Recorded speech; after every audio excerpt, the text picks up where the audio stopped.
এরপর নিহালের কথায় বাস্তবে ফিরে আসলাম। নিহাল আমাকে বলল, নিহাল দুলাভাই আমাকে মাফ করে দিও, জানি না কোন পাপের ক্ষমা হবে না, তবুও ক্ষমা চাইছি, আর রিয়াকে বলে দিও আমাকে মাফ করে দিতে। আমি ভুল করার আগে একবার ভাবলে না? আমি নেহা যখন জানবো এগুলো তখন আমাদের কি হবে? শুধু নিজের লোভ লালসার কথা ভাবছিলে? ছি ছি নিহাল, তোমার কাছ থেকে এটা কখনো আশা করিনি। আর পারলে আল্লাহর কাছে তওবা করো বেশি বেশি করে, যেন উনি তোমাকে ক্ষমা করেন। নিহাল জীবনে এই সময় ভালো একটা উপদেশ দেওয়ার জন্য ধন্যবাদ দুলাভাই। আমি ধন্যবাদ না দিয়ে আল্লাহর কাছে তোমার পাপের জন্য ক্ষমা চাও। নিহাল দুলাভাই আর একটা আবদার রাখবে? আমি রাখার মতো হলে অবশ্যই রাখবো। নিহাল শেষবারের মতো তোমাকে একটু জড়িয়ে ধরবো, প্লিজ না করো না। আমি দেখো পুরোটা বলতে গিয়ে নিহাল শেষবারের মতো, ওকে শেষবারের মতো। সাথে সাথে নিহাল আমাকে জড়িয়ে ধরলো আর ওর চোখ দিয়ে টুপটুপ করে নোনা জল বেরোতে লাগলো। জড়িয়ে থাকা অবস্থায় বলতে লাগলো, নিহাল দুলাভাই মনে পড়ে তোমার যেদিন নাবিলা আপুর সাথে তোমার বিয়ে হয়েছিল, সেদিন সবার সামনে জড়িয়ে ধরেছিলে, জানো জানো? আমি কেন? নিহাল কারণ নাবিলা আপু ছিল আমার চোখের মণি, আর সেই মণির দায়িত্ব তোমার থাকবে, তাই তোমাকে জড়িয়ে ধরতে চেয়েছিলাম। দুলাভাই আমার মণিটার কোনো অযত্ন করবে না, কিন্তু খুব ভালোবাসবে আমার আপাটাকে, কিন্তু সবার সামনে জড়িয়ে ধরলেও কথাটা বলা হয়ে ওঠেনি। আমি তাহলে এমন নোংরামি করলে কেন? কেন তোমার আপার সংসারটা তুমি কাটা হয়ে দাঁড়ালে? নিহাল সেগুলো খুব শিগগির জানতে পারবে, এখন বলা সম্ভব নয়। আমি ছাড়াও নিহাল। তারপর জড়িয়ে ধরা অবস্থা থেকে ছেড়ে দেয়। আমি সেখান থেকে দাঁড়াইনি, সোজা রুমে চলে এসে দেখি রিয়া চোখ বুজে শুয়ে আছে। রিয়া বারবার কথা বলার চেষ্টা করছে, কিন্তু রিয়া কোনো কথাই বলছে না। আমি গিয়ে রিয়ার পাশে বসলাম আর রিয়ার মাথায় হাত বুলিয়ে দিচ্ছিলাম। রিয়া আমার স্পর্শ বুঝতে পেরে চোখ খুললো, তারপর আচমকা আমাকে জড়িয়ে ধরে কান্না করতে লাগলো। আমি রিয়ার কষ্টটা বুঝি। মানুষ যখন তার প্রিয় মানুষের কাছে প্রতারণা বা ধোঁকা আর অভিনয় ছাড়া আর কিছুই পায় না, তখন মানুষ পাথর হয়ে যায়, কষ্টের পাথর, যে পাথরে আমি আর রিয়া দুজনে হয়েছি। তারপর আমি রিয়াকে বললাম, আমি কাঁদছো কেন রিয়া? কোনো এমন একটা হলো জীবন, যাকে নিয়ে এত স্বপ্ন দেখলাম, সে আমার সাথে এমনটা করতে পারলো? যাকে না দেখলে ঘুমাতে পারতাম না, আজ তাকে দেখলে নিজের রাগকে কন্ট্রোল করতে পারি না, কাঁদতে কাঁদতে। আমি সবার জীবনে সব চাওয়া তাকে ঘিরে, তাকে দিয়ে হয়তো পাওয়া হয় না, কিন্তু তুমি চাইলে নতুন করে সব কিছু করতে পারো রিয়া, তা সম্ভব না। আমি কেন সম্ভব নয়? আর তুমি তো নিহালকে বলছো কখনো ছেড়ে যাবে না, তাহলে আমাকে ঘিরে কি স্বপ্নগুলো নতুন করে সাজানো যায় না? রিয়া মিথ্যে বলছি নিহালকে। আমি মিথ্যে? রিয়া মিথ্যে। ও আমি ভেবেছিলাম এগুলো সত্যি, হয়তো আমার মনটা খারাপ হয়ে গেল। আসলে রিয়ার প্রতি আমার মনে একটা জায়গা সৃষ্টি হয়ে গেছে, তাই আমি চাই না রিয়া কখনো আমাকে ছেড়ে যাক। ওর কথাগুলো শুনে ভেবেছিলাম রাগ করে যাই আর কথাগুলো বলুক না কেন, নিশ্চয় মন থেকে বলছে। কিন্তু রিয়ার সব কথা শোনার পর আশা আবার শেষ হয়ে গেছে। তারপর রিয়া আবার বলে উঠল, রিয়া আমি তো বলেই দিয়েছি আমি কয়েক মাসের জন্য তোমার কাছে আছি, তবুও মিথ্যে কল্পনা করো না আমাকে নিয়ে। আর হ্যাঁ আমি জানি আমাকে নিয়ে তোমার ভাবনাগুলো, কিন্তু এটা কখনোই সম্ভব নয়। আমি সরি, আমি ভুলে গিয়েছিলাম, আমরা তো শুধুমাত্র নিজেদের প্রতিশোধের জন্য এক হয়েছি। খুব কষ্ট লাগছে কথাটা বলতে। তারপর রিয়া বলল, রিয়া আমারও খুব ইচ্ছে করে স্বপ্ন দেখতে, কিন্তু অতীতের কথা মনে করতে স্বপ্ন মন থেকে মুছে ফেলি, তাই সিদ্ধান্ত নিয়েছি এই দেশে আর থাকবো না আমি। আচ্ছা তোমার যা মন চায় তাই করিও, এখন রেডি হয়ে না, আমাদের বিয়ে উপলক্ষে একটা পার্টির আয়োজন করছি। রিয়া পার্টির আয়োজন কিছু কই? বাড়িতে তো কোনো কিছুই দেখতে পাচ্ছি না। আমি প্রথমত আমি এই বাড়িতে কিছুই করি নাই, আর তোমার মা বাবা সবাইকে বলা হয়ে গেছে, যাও রেডি হয়ে না তাড়াতাড়ি। রিয়া আরে আগে বলবে তো পার্টিটা কোথায়?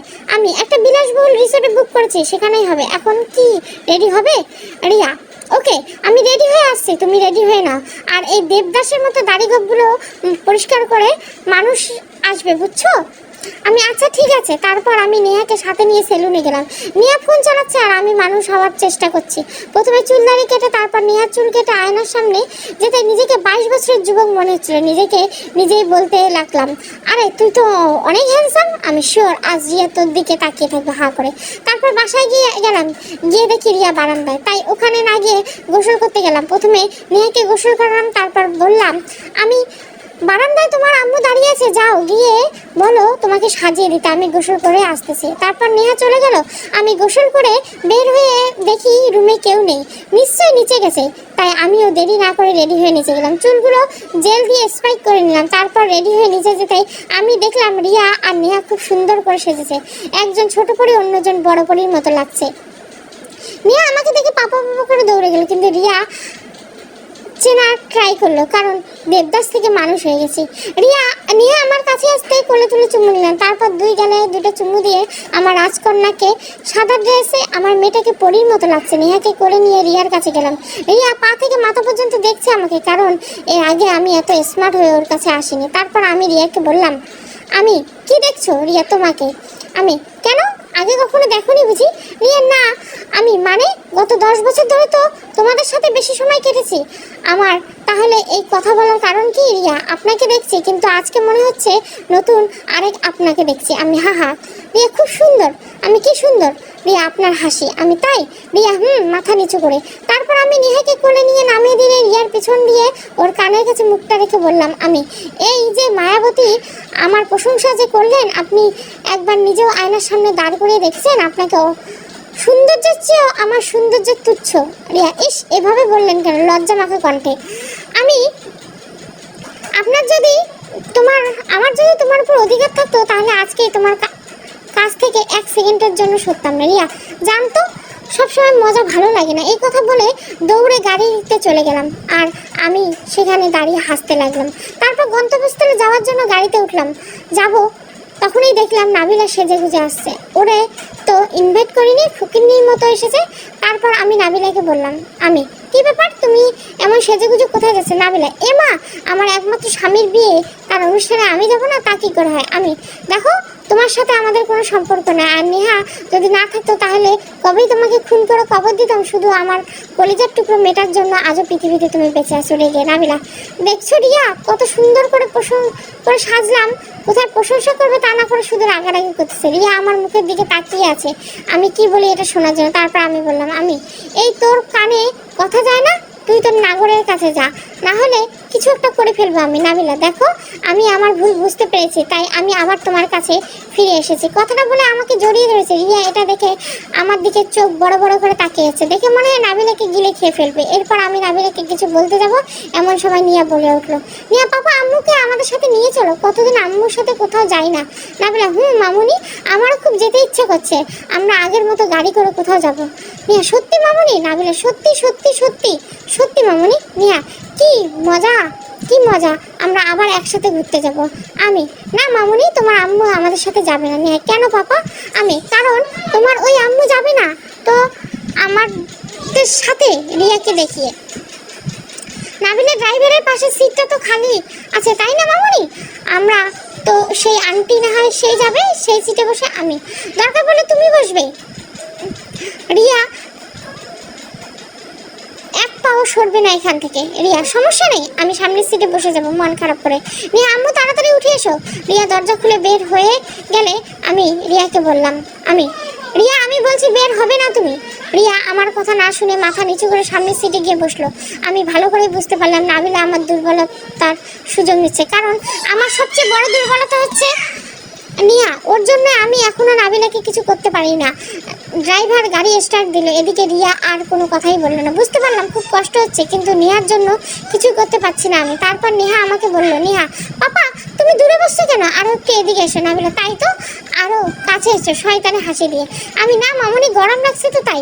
নাবিলা, মামুনি তোমার পাপা ভুলে গেছে গাড়িতে এসি চলছে। নেহা, পাপা তোমার বুঝি আমার কাছে এসে বসতে খারাপ লাগছে মন খারাপ করা? আমি, মামুনি তুমি কি বলো এসব? আচ্ছা তোমার কাছে এসে বসছি। কথাটা বলে আমি নেহার কাছে বসতে নিলাম। সে সময় নাবিলা নেহাকে মাঝখান থেকে উঠিয়ে কোলে তুলে নিল, তারপর আমার শরীরের সাথে ঘেসে বসলো। ওর কাণ্ড দেখে আমি বললাম, আমি এটা কি হলো? নেহাকে মাঝখান থেকে সরালে কেন? নাবিলা, আমার মামুনিকে কতদিন কোলে নেই না তাই নিলাম। কি মামুনি খুশি হওনি? নেহা, খুব খুশি হয়েছে আম্মু। নাবিলা শুধু আমার শরীরের সাথে ঘেসছে, ওদিকে রিয়া লুকিং গ্লাসে সব দেখছে। রাগে কষ্টে সিটে আঙুল দিয়ে খামচে ধরছে, কারণ রিয়া যে আমাকে ভালোবাসে কিন্তু অতীতের জন্য বলতে পারে না। আজকে রিয়া প্রচুর কষ্ট পাচ্ছে। কিছুক্ষণ পর আমরা গন্তব্যস্থলে পৌঁছে গেলাম। রিয়া তাড়াতাড়ি করে ভিতরে চলে গেল, আমার দিকে একবারের জন্য তাকায়নি। আমিও কিছু বলিনি, নেহাকে কোলে নিয়ে ভিতরে গেলাম। সব গেস্টদের সাথে কথা বলতে লাগলাম। ওদিকে রিয়া তার বাবা মার কাছে গেল। রিয়াকে পেয়ে কান্না শুরু করে দিল, কারণ রিয়া তাদের একমাত্র সন্তান। রিয়ার বাবা ভেবে পাচ্ছিল না রিয়ার বিয়ের পর রিয়ার জামাই তাদের সাথে রেখে দেবেন, কেননা রিয়া ছাড়া তারা থাকতে পারে না। এই কয়েকদিনে বেশ খোঁজাখুঁজি কয়েকবার খোঁজ নিলেন রিয়ার পরিবার। তার রিহানের প্রতিশোধের কথা বলা বলেনি, তবুও বলছে নাবিলার প্রতারণার কথা। রিয়া নেহার কথা ভেবেই বিয়ে করেছে আমাকে, এতে যেন নেহা একটা মা পায়। তারপর সব কিছু শুনে তারা কিছু বলেনি। আমি সেখানে গিয়ে ওনাদের সাথে কথা বলে ওনারা ভালো ব্যবহার করায় বুঝতে পারলাম রিয়া সব কিছু ম্যানেজ করে ফেলেছে। রিয়া বাবা মাকে আমাকে বললেন আমি যেন কখনো রিয়াকে কষ্ট না দিই ইত্যাদি। আমিও কথা দিলাম যতদিন রিয়ার পাশে আসছি ততদিন রিয়াকে কোনো কষ্ট দিব না। তারা আমার কথা আশ্বাস পেলেন, এমনকি খুশি হলেন। তারপর খাওয়া দাওয়ার পর্ব শেষ করলাম আর সবার সাথে রিয়াকে পরিচয় করিয়ে দিলাম। বলতে গেলে সবাই রিয়ার রূপের প্রশংসা করতে লাগলো। এদিকে রিয়ার বান্ধবীরা আসছে আমাকে দেখতে, তাই আমি রিয়াকে বললাম তুমি তোমার ফ্রেন্ডদের কাছে যাও, আমি 2 মিনিটের মধ্যে আসছি। রিয়া আচ্ছা। তারপর রিয়া তার বান্ধবীর কাছে গেল। বলে রাখা ভালো রিয়ার বান্ধবী 3 জন, নিপা, ঈশিতা আর তিথি, যাদের মধ্যে সবচেয়ে কাছের বেস্ট হচ্ছে তিথি। রিয়া একা দেখে ওর বান্ধবী নিপা বলে উঠল, নিপা কিরে দুলাভাইকে কোথায় লুকিয়ে রাখছিস, নাকি নিয়ে যাব দেখে আমাদের সামনে আনিস না? রিয়া দূর, কী সব বলছিস, ও এক্ষুনি চলে আসবে। ঈশিতা আরে ওর জামাইকে দেখার কি আছে বল, নিহাল ভাইকে তো আমরা আগে থেকে দেখি। তিথি স্টপ ইট ঈশিতা, নিহালের সাথে রিয়ার বিয়ে হয়নি কিন্তু। নিপা ঈশিতা হোয়াট, কি শুনছি এসব? রিয়া তোর মাথা, তোরা ঠিক শুনছিস। তিথি আরেকটা কথা শুনে রাখ, রিয়ার স্বামী আগেও একটা বিয়ে করেছে আর একটা বাচ্চা আছে। রিয়া রিয়া বাহ, আমাদের মধ্যে সবচেয়ে তোর চয়েস ভালো ছিল আর তুই সেই একটা বুড়ো ছেলেকে বিয়ে করলি। ঈশিতা আমার মনে হয় রিয়াকে জাদু করেছে ওই ছেলে। Sorry uncle. কথাটা বলে নিপা আর ঈশিতা হাসাহাসি শুরু করলো। ঠিক তখনই তিথি বলে উঠল, তিথি তোরা চুপ করবি? এই ফ্রেন্ড হলি তোরা? কোথায় ওর নতুন জীবনের জন্য শুভকামনা জানাবি তা না মজা করছিস? আমার ভুল হয়েছে তোদের সাথে কথা শেয়ার করা, সরি। রিয়া মাফ করে দিস। রিয়া আরে কি বলছিস তুই, এখন যা, মাপ চাওয়ার তো কিছু নেই, ওরা তো ঠিকই বলেছে তাই না, বলতে দে ওদেরকে। নিপা দেখ তিথি ওর মন্দ কিছু বলিস না, রিয়ার মতো এত সুন্দরী একটা মেয়ে অ্যাটলিস্ট ওই ছেলেটার মতো কাউকে ডিজার্ভ করে না। তিথি কোন ছেলে? নিপা আরে সামনে তাকিয়ে দেখ, হ্যান্ডসাম একটা ছেলে আসতেছে, ওই ছেলেটার কথা বলছি। এই ছেলেটা 10টা বউ থাকলেও রিয়া এই ছেলেটাকে বিয়ে করতো, তাহলে রিয়া কিছু বলতাম না। না জানি কোন বুড়ো ব্যাটারে বিয়ে করে ফেলছে। নিপার কথা শুনে রিয়া তিথি মুসকে মুসকে হাসছে, কারণ ছেলেটা আর কেউ নয়, ছেলেটা আমি নিজে। তিথি রিয়ার বেস্ট ফ্রেন্ড হওয়ার কারণে সব জানে আর আমাকে দেখছে। যদিও তিথি প্রথমে বুঝতে পারেনি এটা আমি, কিন্তু রিয়া ইশারা দিয়ে বুঝিয়ে দিল। হুট করে ঈশিতা রিয়াকে বলে দিল, ঈশিতা রিয়া ছেলেটা কে রে? রিয়া আমি জানি না, তুই কথা বলে দেখ। মুচকি হাসে নিপা, খবরদার ঈশিতা, এটা আমার জিনিস, নজর দিবি না, তোর দুলাভাই হবে। ঈশিতা ইস বললে হলো, তুই কি কিনে নিয়েছিস নাকি? নিপা রিয়া ঈশিতাকে বারণ করে দে, আমার মেজাজ গরম যেন না করে। রিয়া প্লাস তিথি এই তোরা দুজন চুপ করবি? এখানে কত গেস্ট আছে, তাদের সামনে একটা ছেলের জন্য ঝগড়া করবে? আসলে আমি যখন ওদের কাছে যাব তখনই ওদের সব কথা শুনছি, তাই মজা নেওয়ার জন্য গিয়ে ওদের কাছে বসলাম। আমাকে দেখে নিপা আর ঈশিতা আমার দিকে তাকিয়ে রইল, অবাক হয়ে তাকিয়ে রইল। তারপর আমি বললাম, আমি কি আপনাদের পাশে আড্ডা দিতে পারি? আসলে আমার বউ আমাকে রেখে অন্য কোথাও আড্ডা দিচ্ছে, তাই আমার খুব বোরিং লাগছে। আমার কথা শুনে নিপা আর ঈশিতা দুজনে অবাক হয়ে গেলেন। নিপা বলে জিসতে, বউ? আমি হ্যাঁ বউ। নিপা আপনি বিবাহিত? আমি একবার নিপার দিকে তাকালাম, একবার ঈশিতার দিকে তাকালাম, তারপর বললাম, আমার তো আপনাদের দুজনের মতো মেয়ে হলেই চলবে, কিন্তু আপনারা কি আমার মতো বিবাহিত ছেলেকে বিয়ে করবেন? নিপা করবো মানে 100 বার করবে। ঈশিতা আমি কি 100 বার করবেন? নিপা আরে কথার কথা কইলাম আর কি। এদিকে রিয়া আর তিথি ওদের কাণ্ড দেখছে আর মুচকি মুচকি হাসছে, যদিও রিয়া মনে মনে কিছুটা জেলাস ফিল করছে। তারপর আমি বললাম, মানে আমাদের কোনো সমস্যা নেই আমাকে বিয়ে করতে।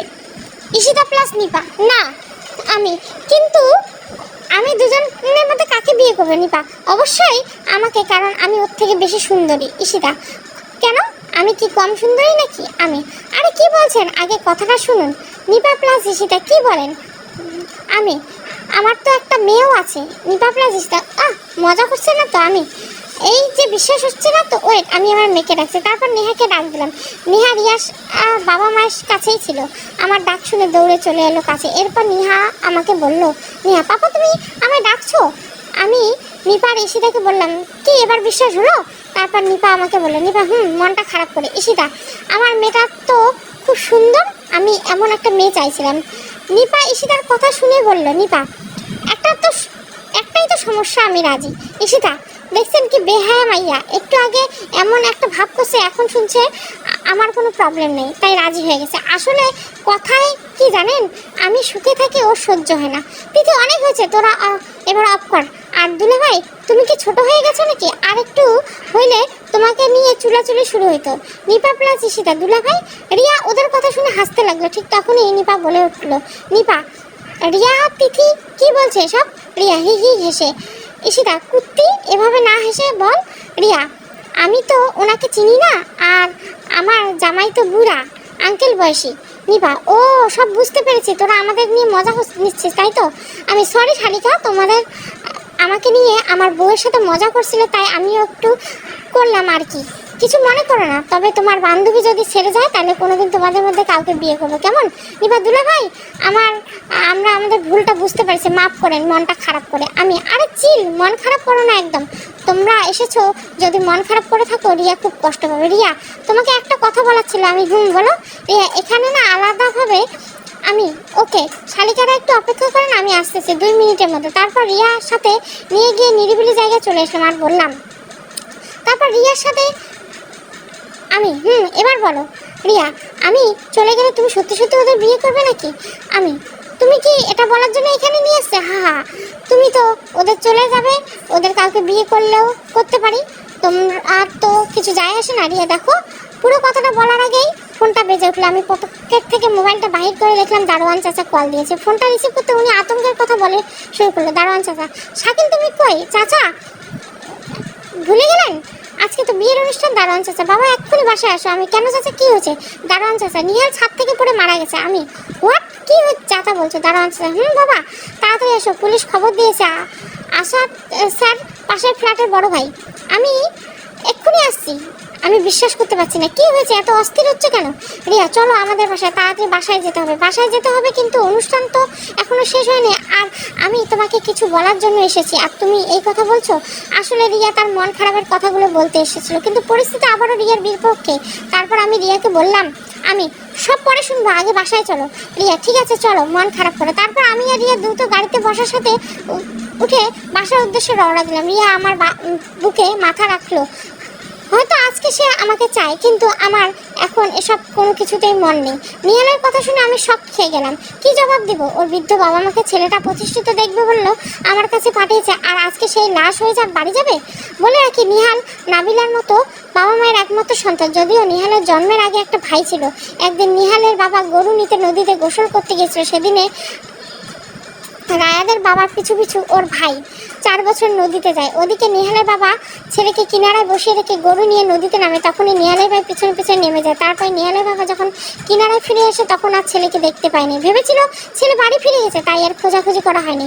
কিন্তু বাড়ি এসে যখন ছেলেকে খুঁজে পায় না তখন তন্ন তন্ন করে ছেলে খুঁজতে লাগে তারা, কিন্তু ছেলেকে আর পায়নি। বিকাল থেকে কেউ একজন পাশে খবর দেয় বাড়ির পাশে কোনো একটা শিশুর লাশ ভেসে উঠছে। এটা শুনে নিহালের বাবা মা সেখানে যায়। সেখানে গিয়ে তাদের বাবুর লাশ, ছেলের লাশ দেখে নিহালের বাবা মা সেন্সলেস হয়ে যায়। আর নিহালের বাবা ছেলের মৃত্যুর জন্য সারা জীবন নিষেধকে দোষী মনে করে। তারপর থেকে নিহাল আমাদের মায়ের মাথায় সমস্যা। যদিও এখন কিছুটা ভালো আছে, কিন্তু ছেলের কথা মনে পড়লে মাথা বিগড়ে যায় আর পাগলামি করে। বাসার কাছে চলে এসেছি প্রায়, কিন্তু আরেকটা কথা ভাবতেছি, রিয়া রিয়াকশনটা কী হবে। মুখে যতই বলুক না কেন নিহালকে কষ্ট দিতে চায় না, কিন্তু নিহালের মৃত্যুকে আজ মেনে নিতে পারবে? বাসার সামনে যেতে দেখলাম আশেপাশে মানুষ অনেক ছবি তোলাতুলি করছে, হয়তো ফেসবুকে এটা নিয়ে বড় ঝড় তুলবে। কিন্তু রিয়া বোঝার ট্রাই করলো বাসার সামনে এত মানুষ কেন। তাই রিয়া আমাকে জিজ্ঞাসা করলো, রিয়া বাসার সামনে এত মানুষ কেন? আমি সামনে চলে বুঝতে পারবে। রিয়া সেই কখন থেকে তো এটাই বলে এসছো, কিন্তু আর বলতে পারবো না। চোখ গেল মাটিতে পড়ে থাকা ক্ষত বিক্ষত লাশটার উপর। লাশটা দেখার সাথে সাথে রিয়া চিৎকার করে আমাকে জড়িয়ে ধরলো, কেননা 7তলা বিল্ডিংয়ের ছাদ থেকে পড়ে নেহালের মুখের অবস্থা এত বাজে হয়েছে যে কেউ দেখলে ভয় পাবে। তাই তো আমি নেহাকে আনিনি, রিয়ার বাবা মার কাছে রেখে এসেছি, যেন আজকে রাতটা তাদের সাথে থাকে। অনুষ্ঠানের দায়িত্ব তাদের উপর দিয়ে এসেছি। তারপর রিয়াকে বললাম, রিয়া লাশটা দেখো তো। রিয়া না, আমার ভয় করছে, প্লিজ আমাকে রুমে নিয়ে চলো। রিয়া ভয় হলেও লাশটাকে দেখো, কারণ লাশটা তোমার পরিচিত। রিয়া পরিচিত কারণ মানে? দেখো তাহলে বুঝতে পারবে। রিয়া আস্তে আস্তে লাশটার চোখটা লাশের লাশের দিকে ঘোরালো, কিন্তু পরক্ষণে ভয়ে আবার চোখ বন্ধ করে ফেললো। তারপর আবার সাহস নিয়ে লাশটা দেখলো।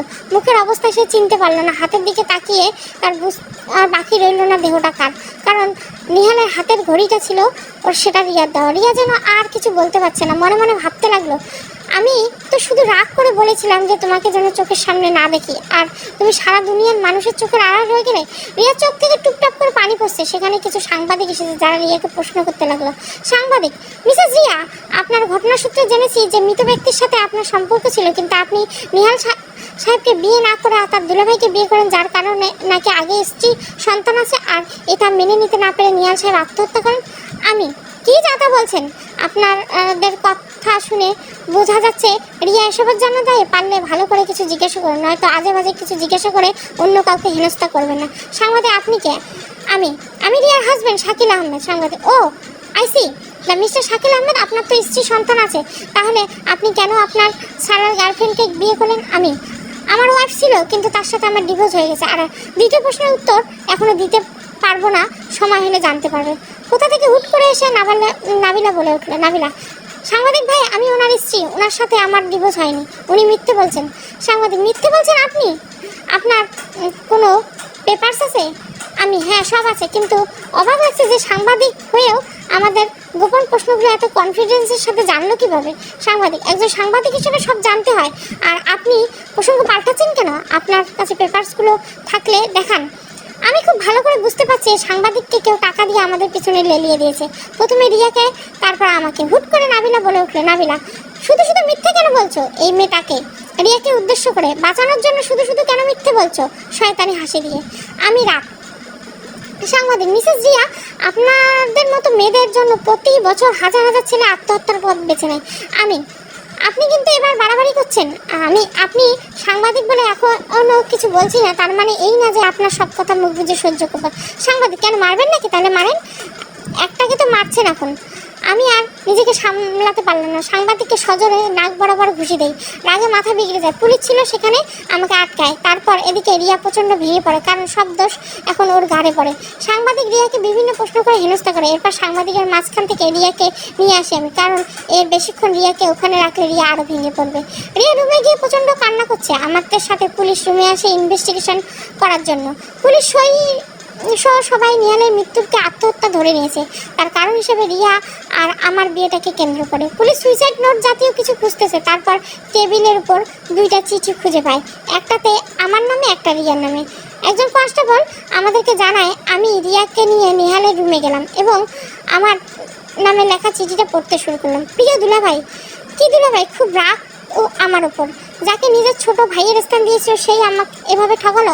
আসলে রাগ হওয়াটা স্বাভাবিক, কিন্তু দুলাভাই জানো কি, আমি কখনো চাইনি এমন হোক। দশম শ্রেণী থেকে তোমাদের বাসায় আছে, কত আদর স্নেহ ভালোবাসা পেয়েছি তোমার কাছ থেকে, কিন্তু আপু কাছ থেকে পেয়েছি শুধু নোংরামি। মনে আছে তুমি অফিস থেকে রাজশাহী গিয়েছিলে 3 দিনের জন্য? তখন নেহার বয়স মাত্র 9। আপু আমাকে বলে তার সাথে থাকতে, কারণ বাবুকে একা রেখে নাকি মাঝে মাঝে ওয়াশরুমে যেতে হয়।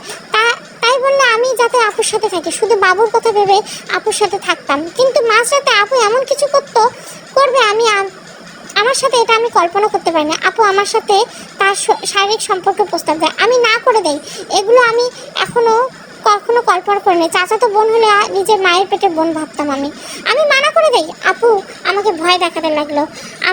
আমি যদি আপুর প্রস্তাবে রাজি না হই তাহলে নাকি তোমার কাছে বিচার দিবে। আমি নাকি জোর করে আপুর সাথে এসব করতে চাইছি, আর বাবা মাকে বলবে এগুলো। আপুর কথা শুনে প্রচুর ভয় পেয়ে যাই। আপুর হাত পায়ে পর্যন্ত ধরেছি আমি, কিন্তু সেদিন আপুর লালসার হাত থেকে আমি বাঁচতে পারিনি। জোর করে আমাকে দিয়ে তার চাহিদা মিটিয়ে নেয়। আমি ভেবেছিলাম তোমাদের বাসায় থাকবো না। সকালে ব্যাগ নিয়ে রেডি হয়ে চলে গেলাম এখান থেকে চলে যাওয়ার জন্য, কিন্তু এমন সময় আপু আমাকে যেটা দেখায় সেটা দেখে আমার মাথায় আকাশ ভেঙে পড়লো। কারণ আপু গত রাতে সব কিছু ক্যামেরা বন্দি করেছে, যেগুলো দেখে আমাকে ব্ল্যাকমেল করতো। তারপর আমি আর যেতে পারিনি। তারপর থেকে যখন ইচ্ছা তখন রুমে ডাকতো আমাকে। আমি মানা করলে আমাকে ভিডিওর কথা বলে ভয় দেখাতো। তাই বাধ্য হয়ে আমি নোংরামি করতে রাজি হলাম, আর মাঝরাত হলে বারান্দায় বসে কান্না করতাম। বাঁচার ইচ্ছেটাই চলে গিয়েছিল আমার। কিন্তু তারপরে কিছুদিন পর রিয়ার সাথে দেখা হয় আমার, আর সেই দেখতে চাওয়া সত্ত্বেও দুজনের ভালোবাসায় জড়িয়ে যায়। সুন্দর করে বেঁচে থাকার আরেকটা রাস্তা পেয়ে যাই। একদিন তো ভেবেছিলাম রিয়াকে নিয়ে পালিয়ে যাবো, যাতে তোমাদের সামনে কোনোদিন না পড়ে। কিন্তু আবারও একবার ভাগ্য আমার তোমার সহায় দিল না, তুমি রিয়াকে সব জানিয়ে দিলে। রিয়া আমাকে ঘৃণা করা শুরু করলো। তারপর তুমি বললে আমাকে রিয়ার সাথে বিয়ে দেবে, কিন্তু সবটাই তোমার সাজানো পরিকল্পনা ছিল, সেটা আমি আগে জানতাম না। বলতেই পারতে, কিভাবে জানলাম? একদিন তোমার রুমে ঢুকতেই দেখতে পারলাম তোমার বিছানায় ল্যাপটপ রাখা আর সেটা অন করা। তুমি সম্ভবত ওয়াশরুমে ছিলা, আর সেদিন আমি সব জেনে গিয়েছিলাম। তোমাকে বলেছিলাম একদিন রিয়াকে না পেলে আমি সত্যি সত্যি মরে যাব। কেন বলেছিলাম জানো? কারণ রিয়াই আমার একমাত্র বেঁচে থাকার সম্বল ছিল। তোমার প্ল্যান মোতাবেক বিয়ে করলেও কিন্তু আমি কোনো রিয়াকশন করিনি। খুব অদ্ভুত ছিল তাই না বিষয়টা? কারণ আমি আগে থেকে তোমার সব প্ল্যান জানতাম। আমি ভেবে দেখলাম আমি তো পবিত্র না হলে রিয়ার মতো একটা পবিত্র মেয়েকে বিয়ে করে করে ঠকিয়ে কী লাভ, তাই তোমার হাতে আমার জীবনটাকে তুলে দিলাম। জানি আত্মহত্যা করা মহাপাপ, তারপরে বলবো বেঁচে গেছি আমি এই দুনিয়ার নিষ্ঠুরতা থেকে। আর হয়ে যে আপুকে দুনিয়ার সবচেয়ে বেস্ট আপু মনে হতো, সে হলো একটা কালসাপ, যার হাত থেকে আমার মা বাবাও কেউ বাঁচতে পারেনি। তুমি এর শাস্তি অবশ্যই আপুকে দেবে। ইতি নিহাল। চিঠিটা একটু জোরে পড়ছিলাম আর আমার গলায় আটকে গেছে। সে কি পড়লাম এগুলো? একটা নিষ্পাপ ছেলেকে এত কষ্ট দিলাম আমরা। নিহাল তো আমাকে সুখে দেখার জন্য রিয়াকে নিয়ে পালিয়ে যেতে চেয়েছিল, আর আমরা তাকে দুনিয়া থেকে বিদায় দিলাম। ওইদিকে রিয়া মাথায় হাত দিয়ে কান্না করতে লাগলো। সে কিভাবে পারলো তার ভালোবাসার মানুষকে এত কষ্ট দিতে? লাশটার দৃশ্য বারবার চোখের সামনে। কত সুন্দর একটা ছেলে আজ লাশের দিকে তাকাতে ভয় করে, অথচ কোনো এক সময় ঘন্টার পর ঘন্টা কাটিয়ে দিত রিয়া। একবার তো জিজ্ঞাসা করতে পারতে কেন নিহাল এমনটা করলে? নিশ্চয় নিহাল সব কিছু খুলে বলতো, কিন্তু রিয়া কোনো না জেনে ভুল ত্রুটি না ভেবে এরকম করছে। এবার রিয়া নামে লেখা চিঠিটা বাহির করে রিয়ার হাতে দিলাম। রিয়া পড়তে শুরু করলো। প্রিয় রিয়া, প্রিয় বলার অধিকার হারিয়ে ফেলছি সেদিন যেদিন তোমার চোখে আমার ঘৃণা দেখেছিলাম। জানো, আমার এই অল্প জীবনে সব কিছুর মাঝে সবচেয়ে বড় পাওয়া ছিল তুমি। তোমার সাথে কথা বলা, আমার ছোট্ট সংসার নিয়ে দুজনের সব কিছু শেয়ার করতাম।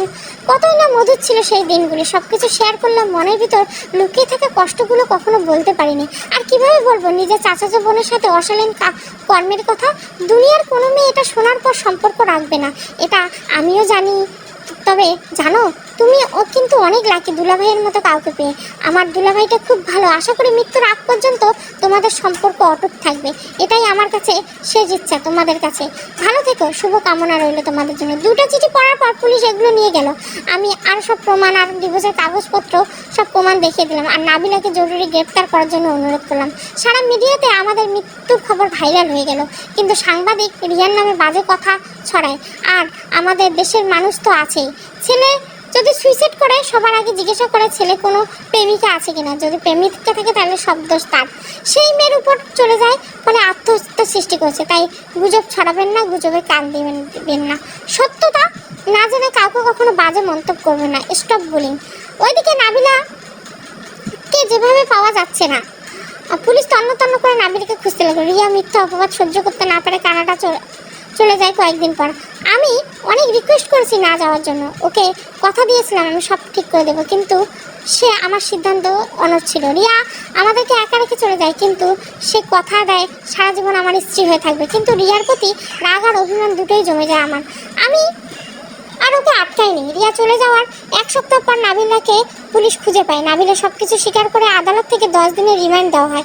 তারপর নাবিলা সব কিছু স্বীকার করে নিজের ভুল বুঝতে পারে। নাবিলা সব কিছু বিবেচনা করার যাবজ্জীবন কারাদণ্ড দেওয়া হয়।